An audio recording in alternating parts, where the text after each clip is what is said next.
Hey guys, this will be video 11 for the how to restore a vintage Gibson SG. This one is a 1969, and it's been a few weeks since I've done a video, but I have done an enormous amount of work related to the guitar, and I'll talk about it in different parts throughout this actual video as to what I have done and what still needs to be done. But we'll do a little bit of a flyby here just to kind of take in the guitar and what they look like as they're coming together. And it was so frustrating over the past several weeks. I wanted to do, every time I would start a particular operation, I wanted to do a video, but there was just no way. I had to stay on point, and the shop was a mess, and everything was just wasn't conducive to a good video environment. Let's look at this headstock a little bit.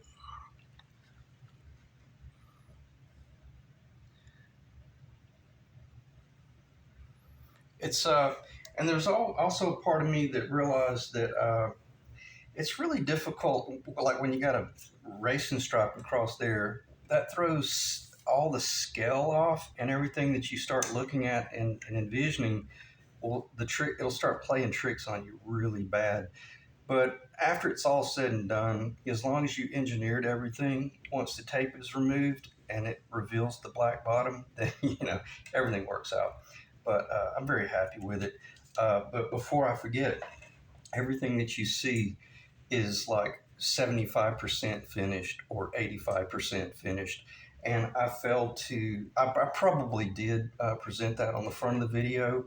I think I did in a way where I made the statements like, it's kind of frustrating doing these videos because I'll shoot straight with you. They look like hell through the whole build or restoration process. And it's not until right there at the last where things really start to come together and look really good. And sometimes it'll spook someone who does not know what to expect. But anytime you're doing anything for that matter, whether you're painting a car or a motorcycle or building an airplane, it looks like, it just looks like it's never going to come together. And sometimes it feels like it's never going to come together.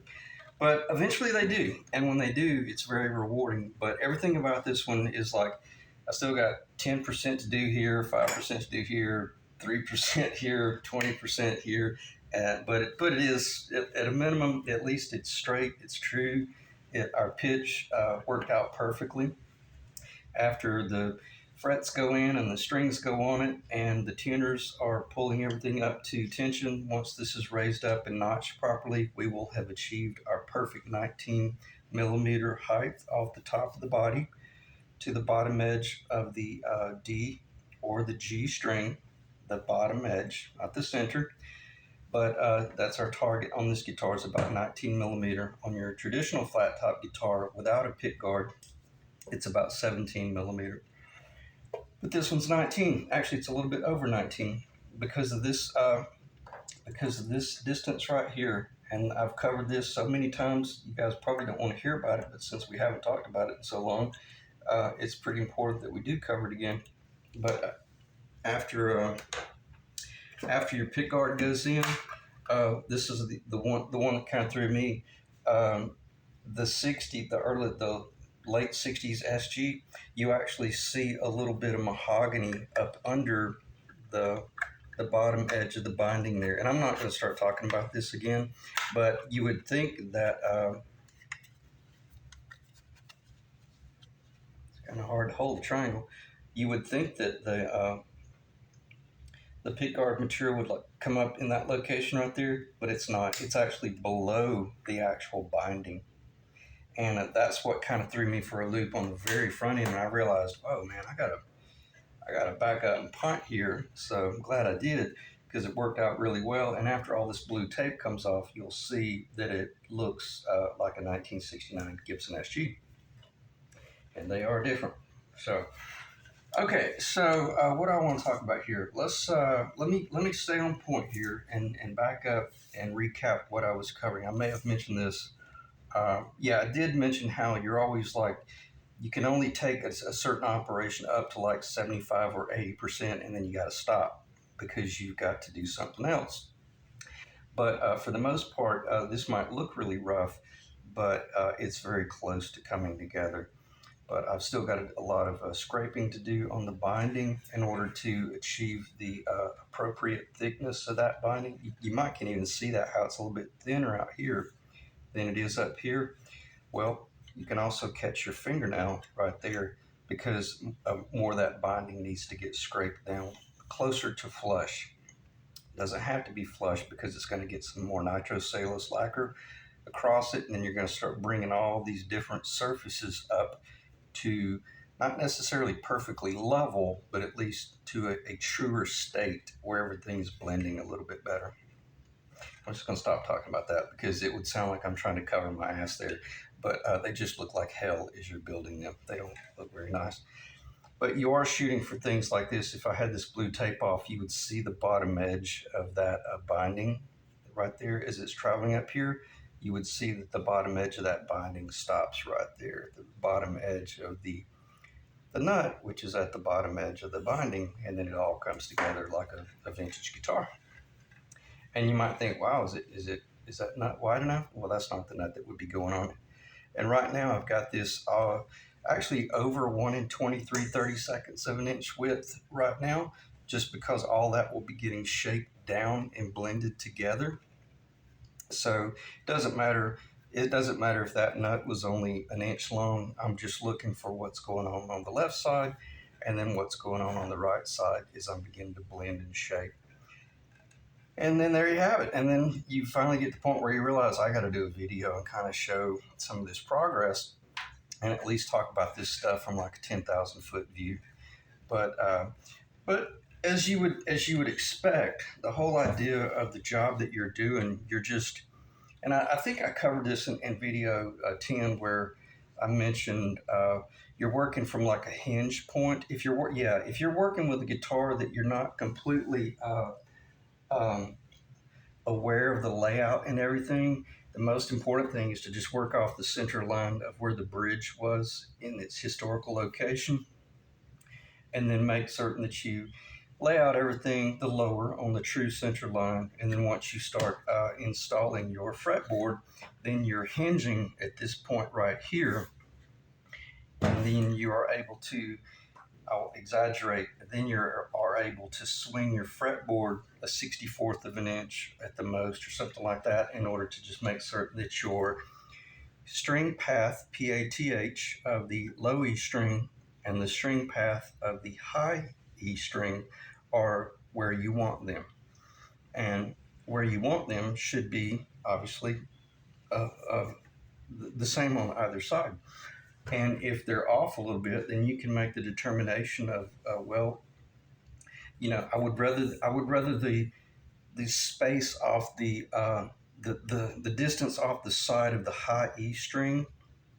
I would rather assure myself that I had plenty of movement down here to do a lot of my bluesy type bending than up here. If you had some sort of issue with it was a very narrow fretboard, which this one is not. I was able to build it per Gibson specs.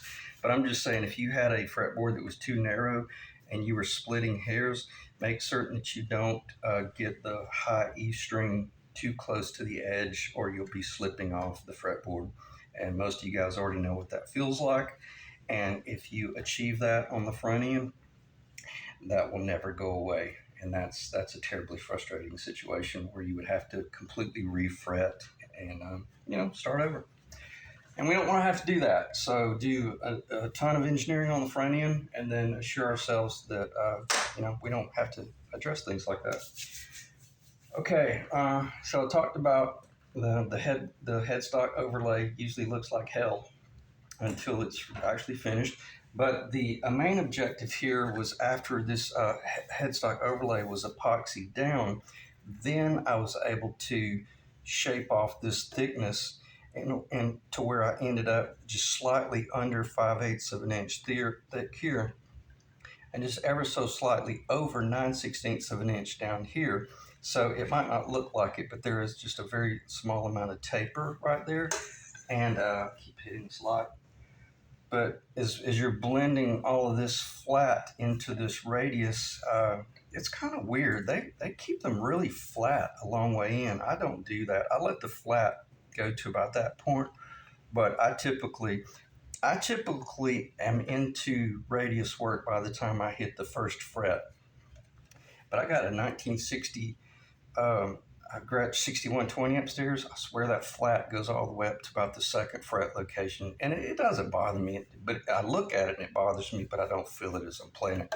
But I like to feel that radius right there when I'm coming up here and doing any melodic work or chord work or whatnot. I want to be if I'm a thumb player and all that jazz. I don't want to feel any flat right there. And so I say that to say this. I do have that about 99% finished as far as radius work, and it feels incredible just as of this morning after I did the shape work. Because from a time standpoint, epoxying the lower end, I let the epoxy cure for like 3.5 days just because I was doing other stuff. But the epoxy is such an incredibly slow cure time that you don't want to start covering everything up real fast like this location down here. I wanted to make certain that all of that epoxy work that was done right there, I did not want it to experience being put back in the bottle, I joke about. So by leaving that fretboard off for a few days, it really allowed the air to really get to the epoxy or any chemical, any air, any moisture in the chemical to escape and dry. Because see, you're working into a body here, you're epoxying into a body that is already pre-finished and sealed.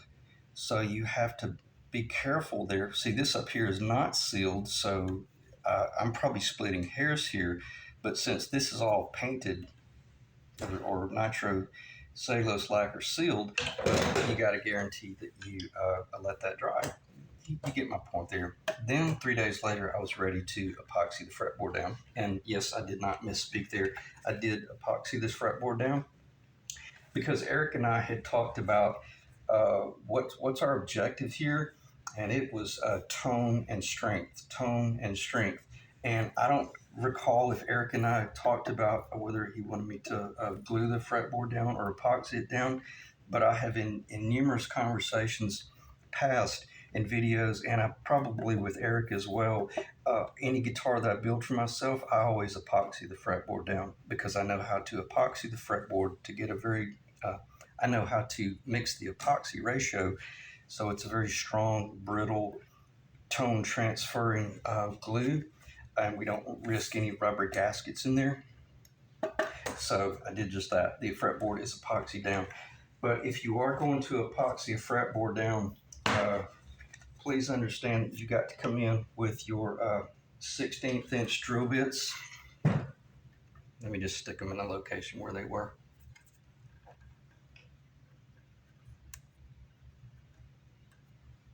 Okay. Now, when I was getting ready to epoxy my fretboard down, you can probably see those. That's your typical locations that you want to pin your fretboard. Even if you're gluing it down with a tight bond, that's a wise move. And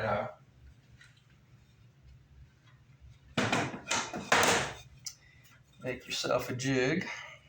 That's basically identical to the fretboard. There's your first fret location, your 18th fret location. I verified the pitch on those two little pieces right there, ran them down the table saw. I think it started out 7 degrees, but it ended up 5 degrees. I'm talking about this pitch right here, if you can see that. And what does that do? It guarantees you that once you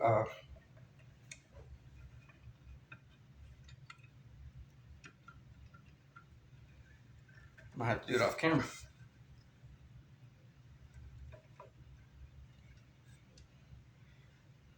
The drill bits are sticking up so high I can't even see them. Well, oh, I'm sorry. I was not in the right location. My bad. Okay, sorry about that. But when you're getting ready to do your clamp work, you know that your pins are guaranteeing that that fretboard does not move around. Okay, let me cover something. This is very important. Before you just slap your epoxy down or your tight bond glue down and drive those pins in there and then start clamping down on this. If you put too much glue in there, it's regardless of how good your clamping system is, it's not going to properly force out any glue that should not have been in there, or epoxy. So it was very important. I'll have to repeat this process, that before I put these pins in, I did the layout, got it clamped dry, and then I drilled these locations by hand at the 18th fret and the first fret, exactly 5/8 of an inch off the edge, when that was per my jig. So then I was able to remove those. Obviously, that's funny. I was trying to pull the fretboard off. I'd forgotten I had epoxied it down. But then you're able to remove your. Well, here's one. Let's say this is our neck. Okay. Now you're able to remove that fretboard. See, there's the Gibson pin locations right there. And I'm not sure about these two little funky things right there. Whatever that is, that might have been some sort of machining jig, but you can see how they have pins right there. Okay, so then you can do your epoxy or your tight bond, but especially if you do tight bond, when you get ready to tight bond this down, you want the glue on both surfaces, and then you want to go down in this location, and then you want to make certain that you work that tight bond out probably for about 35 seconds, 45 seconds, until you feel that fretboard beginning to try to tack into location. And then once you get that, then you want to move it into the location where you know that it needs to be. And then you kind of start, you haven't put your pins back in yet, but start kind of clamping down a little bit just with your hand pressure. And I even did this with the epoxy. And then once I knew that, that was the location, and I had all of the excess glue squeezed out, and she felt really good. Then I was able to come up here, and keep in mind it's wet under there. Then I'm able to push these in, and I use a little set of pliers, and then I just push them down by hand and screw it in, and then they're at the last. I tap it all the way down into its original location. But I'm sure I'll talk about this. If you forget to turn that, you got to be incredibly careful about removing those later on, because that epoxy you'll break the bit off in the fretboard. But it's very important that you have that location right there, and that drill bit is sticking up, so that even 6 or 8 hours later, if you forgot to turn this and keep it turned, then don't try to get it out after 10 or 12 hours. And believe it or not, I actually did. I forgot on this one, and I didn't panic. I just stopped, and 3 days later, I came back with these drill bits epoxied in per NASA specs. I mean, it would have been virtually impossible to not break them off in the neck if I had tried to just remove them without heating them up. So I used my 90 watt soldering gun, heating up the fret, as I kept a wet rag across the top of that. And then I would just kind of take my small vice grips and just do a little bit of movement. And then I kept heating it up over about 30 minutes. And then eventually I was able to just pull it straight out. And you don't want to try to like twist it out. You want to be able to just pull it straight out, because if you start trying to turn and twist, it's very likely that you're probably just going to snap it off, especially if you attempt to remove it while the epoxy is hard and cured. And I'm sorry I started talking about that, but I'm glad I did, because it did happen to me. Can't believe that I forgot to keep them moved. Just as long as you keep a little bit of movement there, and that's why I drilled those locations there, so I could access them. But I just literally was so busy and preoccupied watching the alignment that I completely blanked out and forgot about that. Okay, let me check it out. Surprised it's not 45 minutes of just ongoing conversation. In other words, doing this type work, it's incredibly I'll just go ahead and say it's incredibly stressful because, man, just everything can be perfect, and then you can screw up one little thing, and then if you broke that bit off in there, uh, I'll shoot really straight with you. I don't really know how, and then you know what? I would get it out. I would probably just drive it. I would probably take a punch, or if I had to make a punch, I would just drive it down in there and leave it in. Why? Because when you take the fretboard off of a Gibson, you'll find those two coil pins are still in there.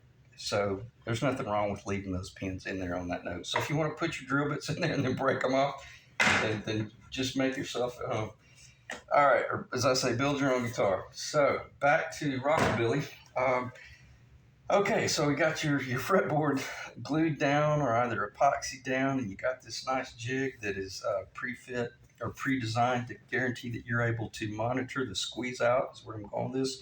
You got your blue tape up there so that if all this excess epoxy is coming out and you're freaking out, I would say at that point, pull your jig off, remove your fretboard, and clean up that mess because you got way too much epoxy in there.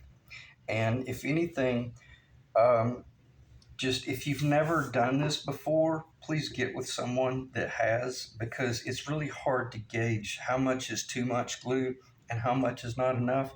I would rather have too much glue and be dealing with just this waterfall of overflow than have all this clamping force on here only to witness that I had a little bit of glue squeeze out here and maybe a little bit of glue squeeze out right there. Odds are I've got some dry spots in there, and that was a failure. Okay, so that's what I meant by God. I so wanted to do a video, but I couldn't focus on setting up the camera and talking about the details of that type work right there because it's a tough job. It's easy as long as you're set up for it and you're thinking about everything. You don't forget to turn your drill bits a little bit to keep them from freezing up. But if you do, there's always a solution to remove things or get things under control. And after I did have my squeeze out and because all of my epoxy, even after I had a very thin epoxy layer on the lower and on the back side of the fretboard, both surfaces before I epoxied them together, I still, once I started doing all my very precise clamp work, okay, so you can see how nice and true that is. The little sled there guarantees that I was forcing the entire fretboard, especially on the outside, down to the lower. So once I had all my clamping done, about 30, 40 minutes later, I came in and was probably within 10 minutes, I was doing a little bit of excess clean out. But what's really cool, I came back 45 minutes later and the clamps, as expected, were already a little bit loose, and all of the clamping force that was there had forced all the epoxy to very slowly work its way out. And it was so awesome to look down the blue tape and the little bit of waterfall that was here. Let's say it was an eighth of an inch. It was an eighth of an inch all the way down the neck. Both sides were identical. What does that tell you? It tells you that you had an absolutely flawless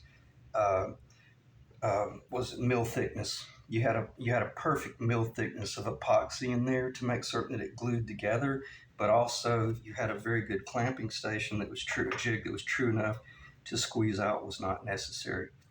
And what's that going to equate to? Tone, tone, tone. It's going to be a tone monster.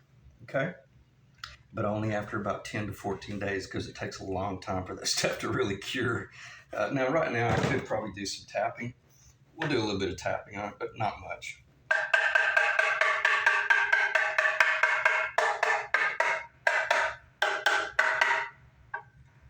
Try not to drop the guitar. You can hear the body down there.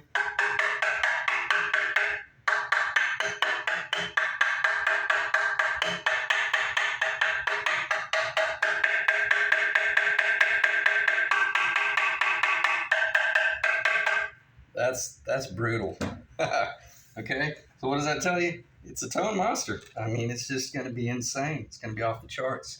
Uh, but only because I know how to work with the epoxy. And please don't think that you can run to your local big box hardware store and get the $10 epoxy that's a 5-minute cure time and pull that off right there. You'll end up in it with a disaster. But just read between the lines, and if you want more information on that, I might actually do a video where I actually glue one down. But I'll have to set up for that. So anyway, we'll see. We'll see what happens in the future. But very happy with it. Turned out well, as I've already clarified. And with the pins in there, there was zero movement, and I was able to gauge it by how much fingernail I could catch on each whatever location. When I was dry fitting everything, I did all this dry fitment for like 45 minutes and looked at it from the back and monitored what I saw and what I felt, what I wanted, and what I saw and felt was completely consistent. And there was overhang on both sides all the way down the neck. I wanted that because the whole idea as you're finishing this guitar, you're rolling, not the wood, as you can see. If the blue tape is still there, then the wood is still there. But I was able to roll off that epoxy with this right here. Just literally coming down. I'll try not to drop the guitar, but I literally never on your initial prep work, never ever roll up like that. You'll lose your whole job. You have got to stay on that pitch right there, because all you're doing is blending the bottom edge of the binding to the blue tape, which represents the curvature of the Honduran. Okay, and you'll see it. You'll see the blue tape start to end up on your sandpaper. And what does that tell you? Well, you're getting pretty close to coming through the tape at a choice location where you know you need to be careful and slow down. And then also you can start gauging, what do you feel? And what do I feel? You probably know exactly what I feel. It feels like heaven. It feels like exactly what I intended it to feel like. And I still haven't even rolled the top in yet. Okay? And that will not happen until the frets go in.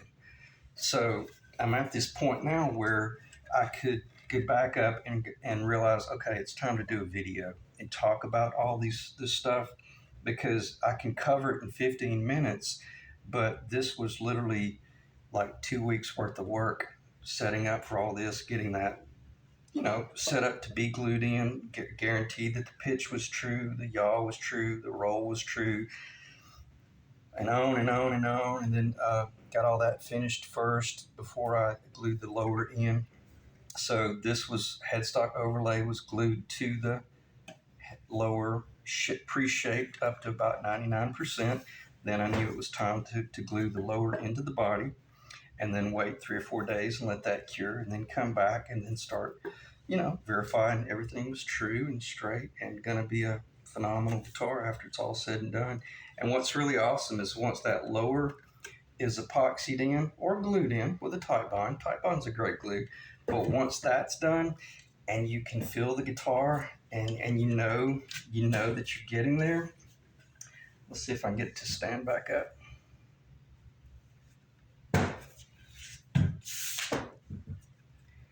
And you can start asking yourself, keep in mind this table's probably not perfect, but it stood up a little while ago. Okay, so there you have it. That's not trick photography. Okay, so we know that we've got a guitar that's very balanced, very true as far as the old body to the new neck. So what's it going to play like? Well, it's going to play like like it was originally designed and intended to play. And I'm not saying these things to brag or anything. I'm just saying that, if you got this pitch off, of like the lower, then you would never be able to get it to do that. But that's a telltale sign that you're on the right course when when you can get it to start doing stuff like that. And I hope I didn't spend too much time talking about that, but I just want you guys to understand that that's very, very important to spend, a day or two really setting up and designing a specific jig for a specific guitar so that you can guarantee that you're able to see exactly what you're doing. I'm gonna drive that home again, but by building that jig right there, I knew that everything about the jig was perfectly in relationship to the fretboard, which was, as long as the fretboard was in the location that I wanted it to be in, marked with these two pins, then regardless of what glue I used, it was going to stay in that location. But I didn't give it the benefit of the doubt. I stayed with it for several hours and watched it and made certain that it didn't move, because that epoxy, it will creep, especially if you had too much epoxy in there. Okay, let me check the time. Was it 30 minutes? I can't hardly. I got a crack across the screen of my phone where I dropped it still. I can't hardly see it. I think it's like 30 minutes. So let me think about what I need to talk about now. Talked about the headstock overlay. Take it up to like 95% and stop. Tuners. Yeah, I was definitely. I ran into some, and I haven't talked to Eric about this. Let me just go ahead and hit this from 1,000-foot view. This is something I was not aware of, Eric. Whatever this dimension is right here, I think even when people started putting these on these guitars, well, yeah, I can show it because I do have that location drilled. But what I ran into was quite alarming. But it was also clarified in all of the vintage pictures that I saw. These tuners they're just barely going to work in those two locations. They're fine down here just because the design, but I'm not saying they won't work and we can't use them. We can use them. Why? Well, because they used them in the late 60s and 70s on all the SGs. So I just want you to be aware that from a visual standpoint, look at all the vintage pictures and you'll see that the tuner, I hope that's showing up, is very close to the edge. Okay? I mean, it looks great. It's really, really awesome. I'll just slip I don't know, I'm wasting time doing this. I shouldn't have put that in there. Well, no, it is pretty important because I want you to see the Gibson logo in relation to the waffle back. But you see how close it is? It will turn. It will just barely clear it, like all the other vintage SGs out there. But the reason I have that up on the table, I'll just leave that little ferrule in. Okay, what have we got here? I don't have my glasses on. Yeah, well, I can look at it. See, that's the Supreme. This is the Japan Gato, and I'm about to show you some things that you're going to run into if you're working with vintage tuners or reproduction tuners. Okay, these are waffle back tuners, and this height right here is a certain height, and it's fine. It's perfectly tall enough to go through a historically accurate headstock overlay. This Japan Gato is about 1/8 of an inch shorter.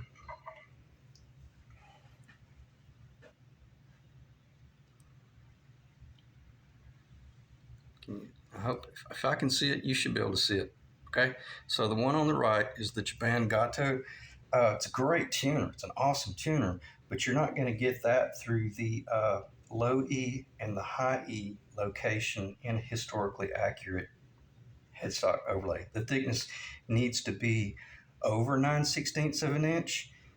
This one would work if it were right at 9/16 of an inch, but if I cut that headstock overlay down, and I'm not talking about Eric's guitar, but in general, if I cut that headstock down to receive this Japanese reproduction that's claims it's a reproduction, well, it's a reproduction as long as your headstock is not authentic.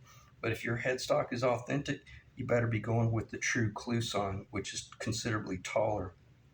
Okay, so be careful about saving $35 on your set of tuners by going with the Japan Gato versus going with the true Cluson tuner right here, or either like the old Waffleback. Now, even the old Waffleback tuner, it's not quite as tall as the Cluson in my left hand, but it is.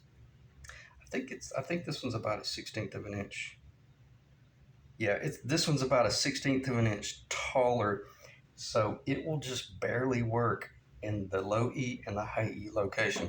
Excuse me, but it will work. Okay, so I'm glad I was able to just hit that from 1,000 foot point of view, as I like to say. But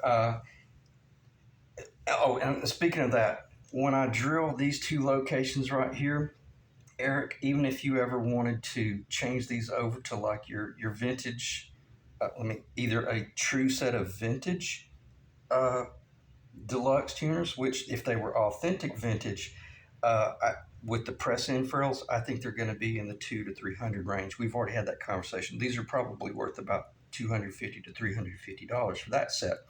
But once I drill these two locations, you will be able to change over to the Cluson Deluxe. The Gibson Deluxe, or I guess, yeah, the Cluson Deluxe, because the actual 70s Gibson Deluxe, they are actually, I actually have a set here that that I ordered. I won these off eBay for Jerome's 70, 69. I think Jerome's Les Paul is a 69. So Jerome, I hadn't talked to you about this, but per our last conversation, I did win these tuners, and I won them for about $20 less than we were expecting. So I got a smoking deal on these Gibson Deluxe. They are authentic Cluson. They're sealed, but we wouldn't. These would not work on Eric's SG because they require the little bit larger location right there. Obviously, Eric could change his mind either with me, and I could install a set of these on Eric's SG, and then we would end up going with the larger. Well, let me just show you what it would look like, because that's why I do these videos, is so my clients can see their options. And I'm sorry, Eric, I don't mean to be throwing you a curveball here, but it's just because I wasn't aware. I wasn't aware of how short that shaft is on that waffle back in relation to the Cluson that would have come on this. Okay, I hope that makes sense. That'll make perfect sense, because even if we went with a Cluson that reproduction that had the press in, I'm not going to force that in because those are for a different set.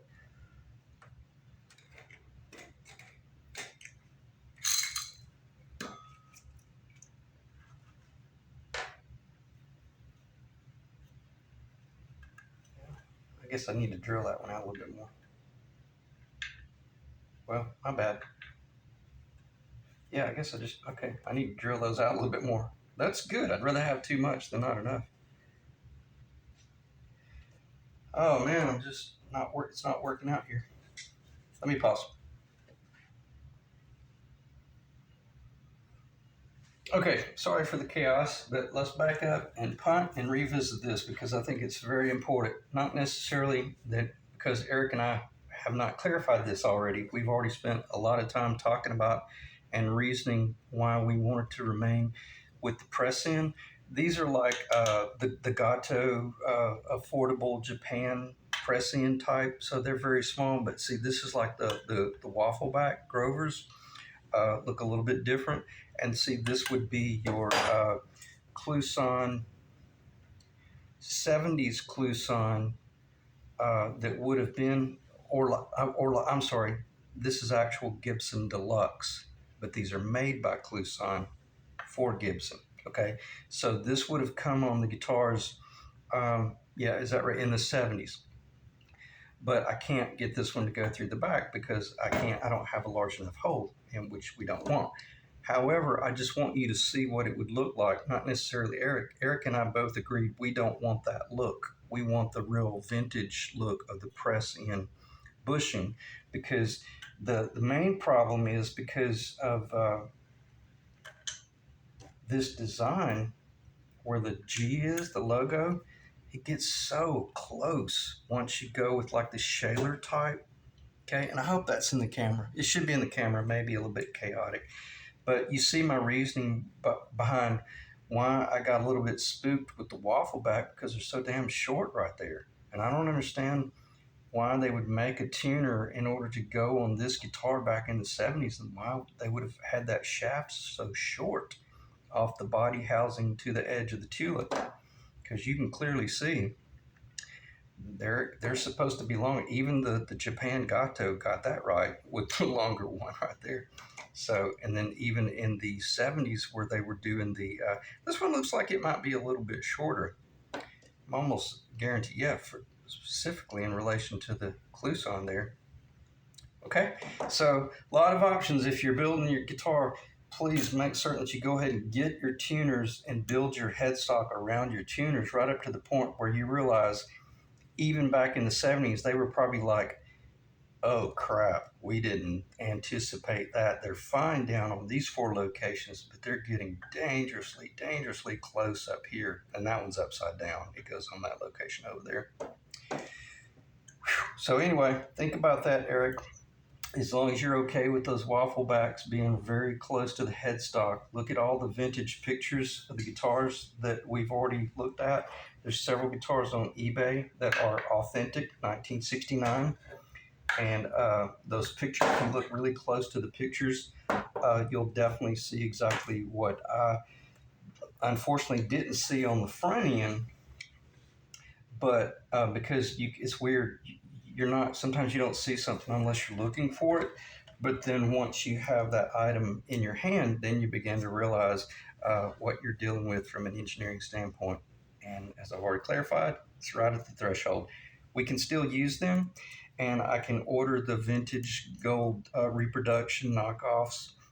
They'll look more like this right here. So as you saw in the headstock, if you just rewind and go back, they'll be a little bit different. Since I gotta find that, can't leave that laying on the floor. Hence the reason why, if you're buying these off of eBay used, they're $60 to $125 for a set, because they are authentic, and we already know that. So just, be aware of what's in front of us. But the reason I brought that up is because of this distance right here from the center to center is identical on the waffle back versus the actual reproduction Gibson Deluxe, which is these are the Cluson Deluxe, or on the actual 70s Gibson Deluxe, which is made by Cluson. Does that make sense? So in other words, if you wanted to change over, let me back up. No, I may be wrong. Oh no, I'm sorry. I didn't have my caliper set. I mean my tool set, because I had verified those earlier that, oh yeah, they're the same. Yeah, they're the same. So you would not be limited if I install these, which we had already planned on. You will never be limited to change over, even if you wanted to bore out to the larger 3/8 inch bore. Okay, I'm gonna stop. So apologies for not being more prepared on that, but hopefully it's just that it's a hell of a lot of information, as I say, and it's not something that can be explained in 30 seconds. So let me just get these off the side for right now. And then check the time. Let me pause. Okay, I've been paused for like 15 minutes, not certain exactly what I wanted to talk about to finish this video. And I know I talked about the tuners enough to let that go. But one thing that I have never spoken about with this guitar, or any SG for that matter, is the strap button locations. Okay, you don't want to change that location. And I think the primary reason most SGs get dropped is because that strap goes right there, and what happens is the whole pivot point of the guitar is on the center, and if that guitar gets pivoted forward, that's where that leather strap always had the tendency to just pull itself off, and then the guitar would flip forward and fall down, either typically, from the headstock first. But where I'm going with this, if you look at the whole idea of balance and weight. Okay, that looks pretty nice, right? I've never seen anyone put a strap button for the SG in that location right there. And I get it, I understand why. But my theory from a player standpoint, and I'm not going to start drilling into this body, Eric, but I just want to let you know if you want that strap, I hate the idea of doing crap like this because I'm trying to get away from that whole strap button being flat on the back. Regardless of even if you put it up here, it would actually get worse. It would end up being more of a headstock diver. But at least in that location right there, yeah, it's as close as you can get to that farthest point out. But if this strap button was in this location right here, it achieves two different objectives, which the most important objective to me is not necessarily moving the strap button further up here so that it does not headstock dive.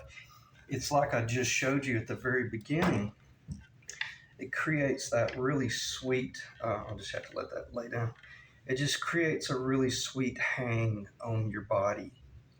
And again, if I had it to go over again, every SG I've ever owned, I would have put the strap button right there and take advantage of that horn point coming out really much further up, because in the on the Explorer guitar, your strap button is right here.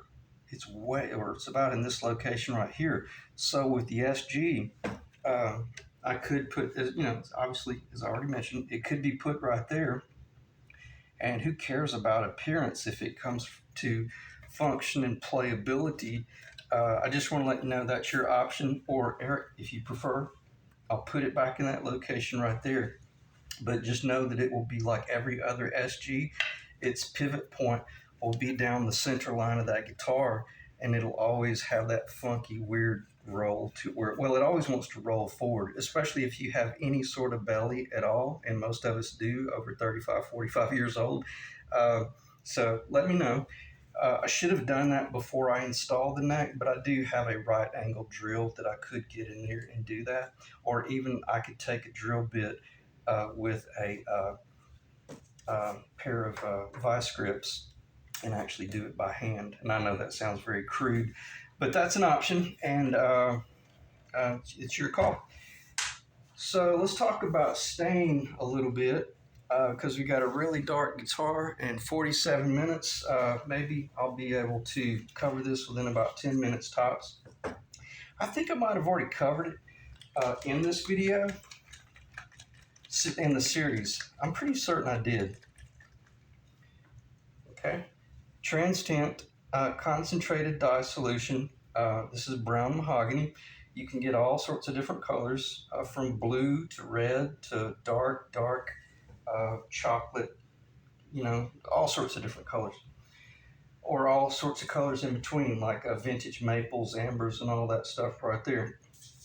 The 1,000 foot view would be you could mix it into water, and you could stain with water. But anytime you do that, you will raise the grain in the wood. You can also mix this with a denatured alcohol, and then if you use that to stain with, then it will not raise the grain. It will a little bit, but not nearly as much as if you dilute it with water. I have yet to, and I got to do some research on this. I don't know if it would be okay to just come in here and just saturate your mahogany as such, and then maybe wipe into it and see what happens. But I don't see why that would be a problem. Now, that's pretty darn dark. I would want to be real careful about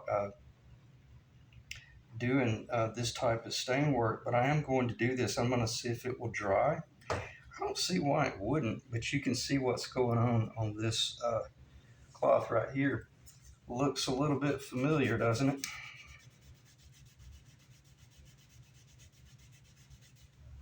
It's probably a little bit too dark, but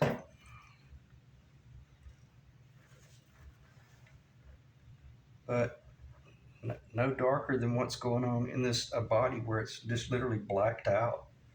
You know, it's just basically blacked out in that location right there.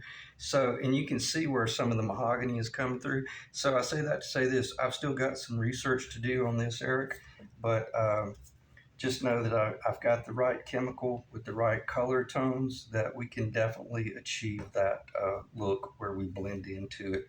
Uh, if anything, there wouldn't be anything wrong with it being as dark as it is in this location on the sides. But then, as you can see, you can definitely see through, and you can see the mahogany, the Honduran right there. So, as I got up in this location, I would just be real careful about making certain that it didn't go from a pretty dark body to a blacked out neck. You don't want that. If anything, you would want to go to a very dark body into a very dark heel that looks identical, and then be very careful with this end grain because it'll really soak up and absorb and black out right there. But I'll just have to be careful with that. But I definitely want it to be as dark throughout the whole neck as it is pretty much down here. I don't want this to get I don't want it to get red or tan or clear at all. So I've got work to do, but I just want to let you know that trans tint will be the chemical that I will be using. It is specifically designed so that I could actually put this directly into the nitrocellulose lacquer that I'm spraying, and spray very dark or very shallow shades up to whatever tint, whatever depth I want, I guess is where I'm going with that. Okay, so I just wanted to hit that from a high point and let you guys know that I'm thinking about just staying pretty much straight out of the bottle with it, if that works. But I probably will call Woodcraft or either go online with Transtent and find out, because I've never done that before. I've always diluted it in, well, I've never used the water. I've always diluted it in a denatured alcohol. But I just know that if I dilute it in the denatured alcohol, I might have to stain this thing 15 times to get it to even darken up. Whereas if I can just come straight out of the bottle, I can go pretty close to the finish line with that right there. Okay. And as you can see, that's definitely the family we want to be in right there. I don't see anything other than excuse me. I don't see anything other than just the dark brown mahogany, which is exactly what they say it is on the label there. And what is this in our hand? Dark brown mahogany, and pretty much blacked out on the sides. Very much blacked out. Okay. All right. I can't really think of what else to talk to you. I mean, there's a ton of stuff I could continue talking about, and, you know, theory and all that crap. And I'm not certain I did the weight analysis on the front end of this video, and I apologize because this is about the fourth or fifth time that I've done this video. And if this is redundant, then you know, just go ahead and check out. But let me do a quick weight analysis of the body. They're the husk, and the magic number, in case the camera cuts me off, it weighs 4.786 pounds. We will tear, and we will start with pounds first, and then I'll give it to you in grams. I'm just going to leave that bridge on there because I'm scared the camera's going to cut me off here in a second. After I drop that camera, I just don't trust it anymore.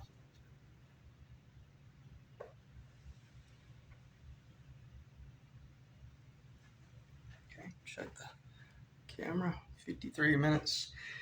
4.722 pounds.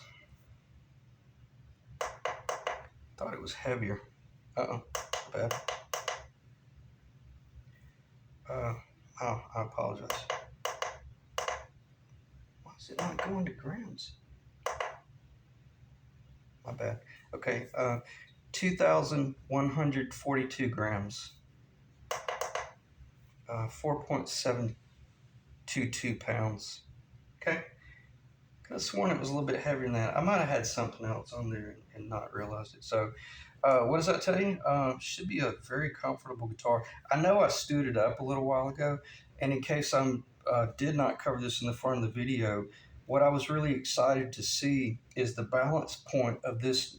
Even with the larger custom headstock, I'm still not headstock diving. Okay, by sitting on this platform right here, my center, uh, the center of gravity, I guess is the word I'm looking for. The center of gravity is staying very close to where it would be on a normal guitar. Typically, it's right at the very front edge of the bridge pickup, but this one seems to be about right in the middle of the center pickup location if it had a pickup. Yeah, that's something's weird about that. Now I'm reading 4.796.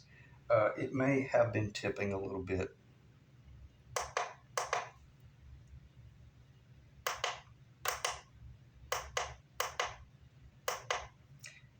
2,175 grams. Okay, 4.796 pounds.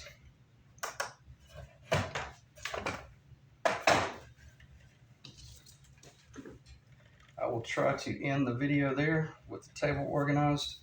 But unfortunately, there's just not a lot to put on the table because everything was just all, talking about jigs and, spending 3 days to set up to do an operation that takes 45 minutes. But by spending that time really gauging what it is you need to do, your order of operations, then you're guaranteed to,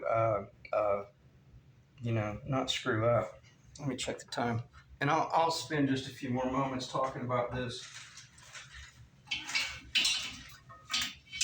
because if you're still here, you're actually interested in this. And I'll show you the tools that I use to actually glue this together. I don't know where the medallion is. Regardless, it doesn't matter. But I had a small medallion. Oh, here it is. Fortunately, yeah. I have a little piece of plywood here with some faux FAUX leather because I build cases as well. I always tape that right there with some masking tape. And that allows me to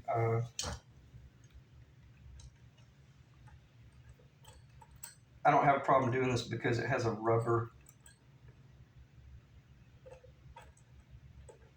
little piece of rubber on the C-clamp, but I'm not going to let it move around much.